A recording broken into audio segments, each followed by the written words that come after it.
Good morning.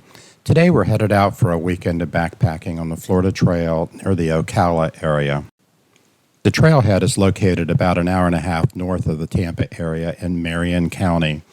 The weather this morning is partly cloudy, 68 degrees to start, with an afternoon high of 86. With temperatures like this, we're hoping for a shady trail today. We will be parking at the Pruitt Trailhead and hike from the Pruitt Trailhead to the Shangri-La campground. The Pruitt Trailhead is located near Dunnellon, south of State Road 484 in Marion County.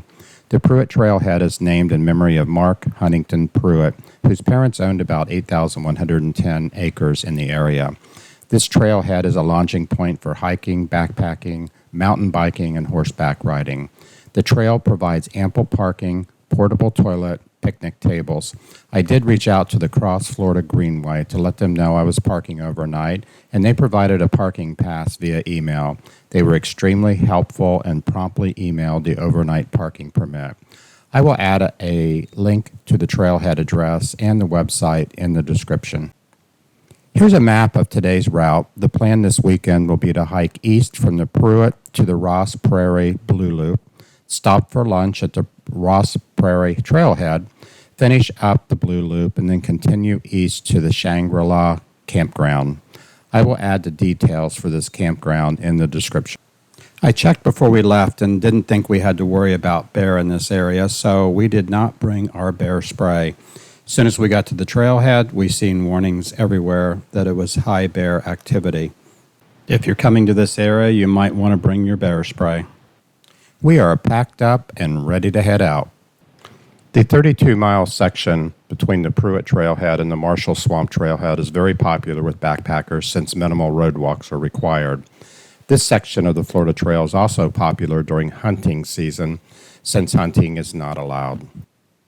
Within a mile or so from the Pruitt Trailhead, you'll take a walk back in history to the 1930s, where work was taking place to create a water route between the east coast and the west coast of Florida. Here's an old picture of what this was going to look like. The project was on and off over the years due to funding, lawsuits, and political battles. The project was halted in 1971 by Richard Nixon through an executive order. The land was turned over to the state in 1991 for a recreation and conservation area. Here are some sights from today's hike. We'll be back soon to talk about another gear item that we carry on our backpacking trips.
After a short ways, the trail splits off, horses and bikes to the right, and to the left is Florida Trail, foot traffic only. It didn't take long before we were in the woods, in the shade, and on a wide, well-groomed trail. About a mile into the hike, you'll come across the memorial for Mark Huntington Pruitt. He was a graduate of St. Petersburg High School and the University of Florida School of Law. He was a lover of wildlife and the environment, and died at the young age of 25 in a plane crash. There's a 3-mile section of the Florida Trail dedicated to his memory. The Stonehedge Memorial is just a few feet off the trail, but there are no signs and it's easy to miss.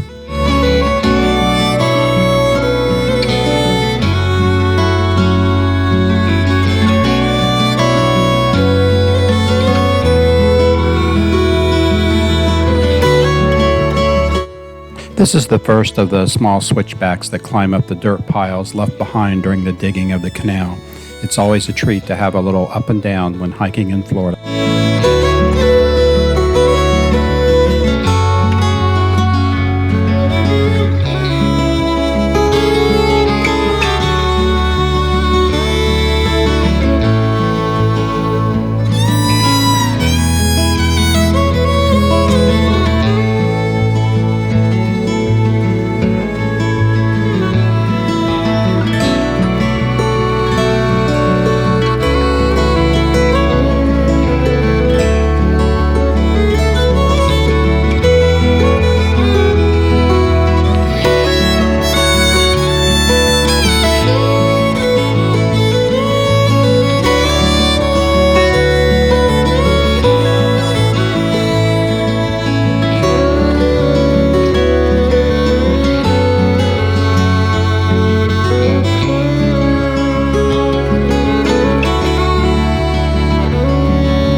We've been sharing a piece of the gear that we use in each video. This is by no means a review, but just simply what we're using, a little information about it, and our thoughts. In the previous videos, I discussed our rain jacket, backpack, tent, sleep and cook system, and emergency SOS. Today we will discuss the smartwatch we carry. We're utilizing the Garmin Phoenix series. We've been using this watch in our daily lives for basic information such as time, weather, email, messaging, alerts, and alarms, sleep patterns, and so on. On outdoor adventures, we use the watch to track walking, hiking, backpacking, and kayaking. The watch provides detailed tracking of just about every detail that you can imagine. Miles, duration, elevation gain, loss, calories, heart rate, location mapping, weather, sunrise, sunset, and so on. During the activity tracking, the watch leaves breadcrumbs on your route so we can follow breadcrumbs to find our way back if needed, especially on confusing waterways when kayaking. If you download maps, like from All Trails, you can get turn-by-turn, directions, ETA, etc. The watch also has your standard GPS items like points of interest, restaurants, etc. I will add a link to this gear item in the description.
We have arrived at the Shangri-La campsite. Today's hike to the Shangri-La camp was 12.57 miles with a duration of 7 hours and 17 minutes, including the lunch stop. Here's an overview of the campground layout.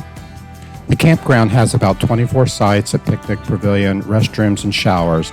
This is certainly a change from the primitive campsites that we've been staying at. The weather tonight will be partly cloudy, a low of 67, light winds at 4 miles an hour. Once camp was set up, we fixed dinner consisting of chili mac and cheese. This was the first time that we tried this meal, and I will admit it's not one of my favorites. Not only did we not bring bear spray, we also forgot the coffee and tea. We are both coffee drinkers, so tomorrow morning is going to be a little difficult. My suggestion is to pack up before daylight and do some night hiking. After the 7+ hours of hiking in the heat, we were quite tired and skipped the cards tonight. Besides, there was no coffee this time for the one who lost to fix in the morning. Don't forget to subscribe to our channel and click the bell to get notified when we upload new videos.